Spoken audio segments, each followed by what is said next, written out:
আসসালামু আলাইকুম সুপ্রিয় দর্শক, আজকে আপনাদের জন্য খুবই মজার একটি রেসিপি নিয়ে এসেছি। তৈরি করছি ছোলার ডাল দিয়ে মজার একটি লাড্ডু, যেটাকে আপনারা মিহিদানা বা মতিচুর লাড্ডুও বলতে পারেন। মিহিদানার লাড্ডু যেভাবে তৈরি করা হয়, যেমন ছোট ছোট বুন্দিয়া বা মিহিদানা তৈরি করে শিরায় ছোপ করে তারপরে লাড্ডু বানাতে হয়, এটার পদ্ধতি একটু আলাদা, খুবই সহজ কিন্তু মজার। আশা করছি আমার আজকের রেসিপিটি আপনাদের ভালো লাগবে। ভালো লাগলে পেজটি ফলো, চ্যানেলটি সাবস্ক্রাইব করে চ্যানেলের সাথেই থাকার অনুরোধ রইল। তো আর কথা না বাড়িয়ে চলুন মূল রেসিপিতে চলে যাই। লাড্ডু বানানোর জন্য আমি এখানে 1 কাপ ছোলার ডাল 4 থেকে 5 ঘন্টা ভিজিয়ে রেখেছি। তারপরে খুব ভালোভাবে ধুয়ে পরিষ্কার করে নিয়েছি। দেখুন ডালগুলো কিন্তু খুব ভালোভাবে ভিজে গেছে। এবার আমি এই ডালগুলো ব্লেন্ডার করে নেব। আমি একটি মিক্সিং জারের মাঝে আমি এই ডালগুলো নিয়ে নিচ্ছি।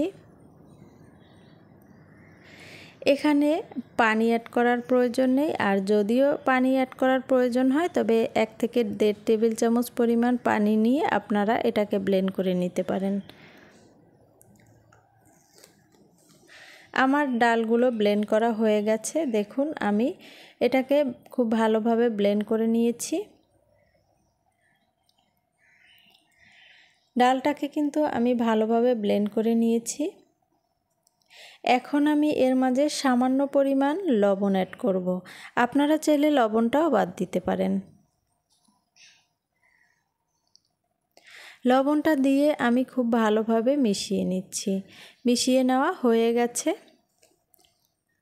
এবার আমি ছোট ছোট বড়া তৈরি করব। আমি দেখিয়ে দিচ্ছি, আমি এভাবে ছোট ছোট এবং পাতলা করে বড়াগুলো তৈরি করে নেব।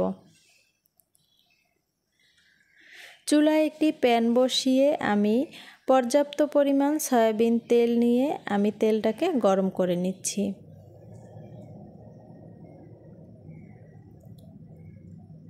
তেলটাকে আমি ভালোভাবে গরম করে নিচ্ছি। এবার এর মাঝে আমি বড়াগুলো দিয়ে দিচ্ছি। আমি ছোট ছোট এবং পাতলা করে বড়াগুলো ভেজে নিচ্ছি। আর এই বড়াগুলো কিন্তু খুব বেশি মচমচা করে ভেজে নেওয়া যাবে না। চুলার আঁচটাকে আমি মিডিয়ামে রেখেছি। বড়াগুলোর যখন একটা সাইড হয়ে যাবে তখন আমি উল্টিয়ে নিচ্ছি। আর আমি এই বড়াগুলোকে কিন্তু হালকা বাদামি কালার করে ভেজে নেব। আমি কিন্তু এটাকে একদম মচমচা করে ভেজে নেব না। আর যদি বড়াগুলো আপনি মচমচা করে ভেজে নেন সেক্ষেত্রে কিন্তু লাড্ডুগুলো হবে না বা খেতে একদমই ভালো লাগবে না। এখন আমি এগুলো চুলা থেকে নামিয়ে নিচ্ছি, কারণ বড়াগুলো আমার হালকা ব্রাউন কালার হয়ে গেছে।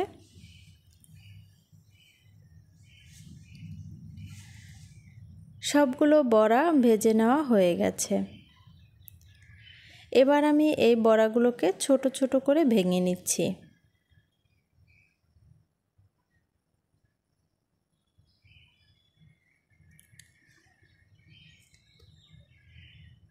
বড়াগুলো ছোট ছোট করে ভেঙে নেওয়া হয়ে গেছে।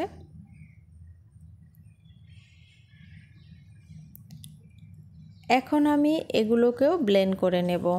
আমি এরকম মিক্সিং জারে নিয়ে নিচ্ছি।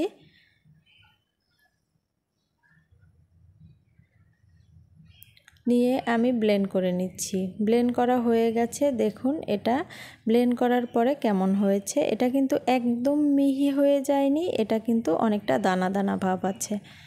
এখন আমি লাড্ডুগুলো তৈরি করে নেব। এর জন্য চুলায় একটি প্যান বসিয়ে আমি এর মাঝে দিয়ে দিচ্ছি 1 কাপ চিনি। আপনারা কিন্তু মিষ্টির পরিমাণটা আরও বাড়িয়েও নিতে পারেন।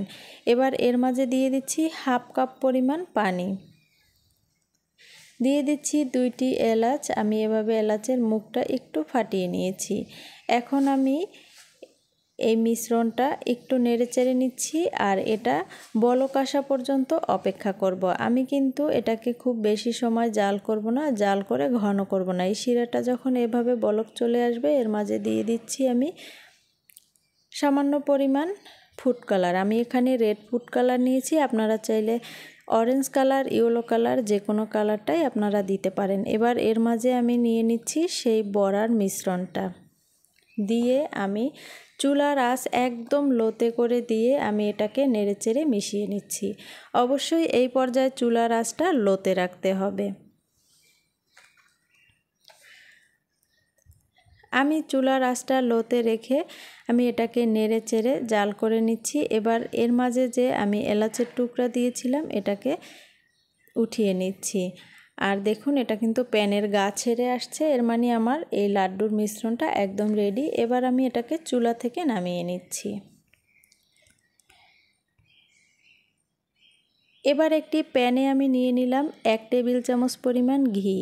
আমি অফ স্কিনে আরও হাফ টেবিল চামচ দিয়েছি, মানে আমি 1.5 টেবিল চামচ ঘি দিয়েছি। আর এর মাঝে দিয়ে দিলাম কিছু কাজু বাদাম এভাবে কুচি করে, আর দিয়ে দিচ্ছি কিছু কিশমিশ দিয়ে আমি এটাকে ভেজে নিচ্ছি।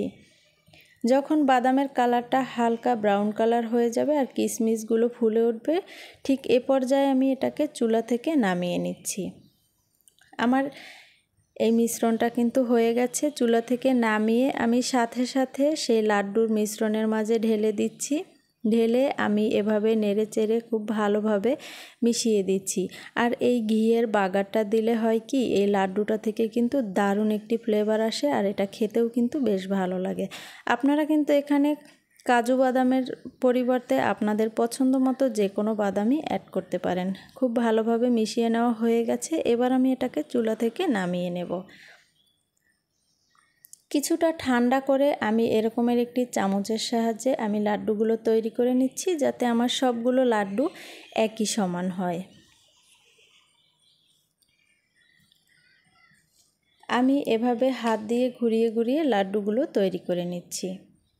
এটা বলে দেওয়ার কিছুই নেই, আপনারা দেখে নিশ্চয়ই বুঝতে পারছেন আমি কিভাবে লাড্ডুগুলো তৈরি করে নিয়েছি। আমার একটি লাড্ডু তৈরি করা হয়ে গেছে, আমি আরও একটি লাড্ডু তৈরি করে আপনাদের দেখিয়ে দিচ্ছি।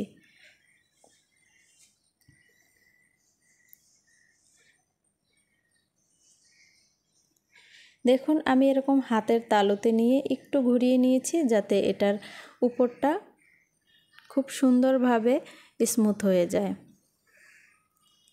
সবগুলো লাড্ডু আমি একইভাবে তৈরি করে নিয়েছি। দেখুন এটা দেখতে কতটা লোভনীয় হয়েছে আর খেতে কিন্তু ভীষণ মজার হয়েছে, একদম মিষ্টির দোকানের লাড্ডুর মতো হয়েছে।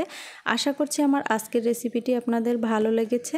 ভালো লাগলে লাইক, কমেন্ট ও বেশি বেশি শেয়ার করার অনুরোধ রইল। আর বাসায় কিন্তু একবার হলেও ট্রাই করে দেখতে পারেন। সবাই ভালো থাকবেন, সুস্থ থাকবেন। আজ এখানেই বিদায় নিচ্ছি। আল্লাহ হাফেজ।